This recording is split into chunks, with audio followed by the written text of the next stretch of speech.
انت محتاج تربيه. لا انا مش محتاج، انا متربي. 3%؟ ليه؟ كنت بتودي الفلوس فين؟ لا ورايح فين؟ رايح الدرس. جاي منين؟ جاي من الدرس. اسكت يا ام 44. بقى انت جايب لي في الدراسات 5 من 25؟ بيسالوا في الامتحان مين قائد ثوره 19، قلت لهم محمد رمضان الاسطوره.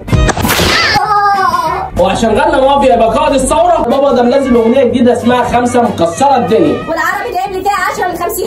جاي لي في الامتحان اكتب تعبير عن الزراعه، كتبت فوائد البنجو وطريقه زراعه، يعني كنت بتصرف فلوس الدروس وما خدتش بتروح، وماما كانت بتقاسم معايا. ايه ده حاج انا فاهمك. يعني انت بتتفق مع الواد. ايه ده حاج؟ يا جماعه يا ابني والله بس ان شاء الله ما هتضرب ان شاء الله.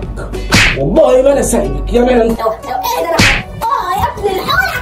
براحه يا حاج، براحه عشان خاطر البواسير. اديها لك القاضيه في الحته الفاضيه.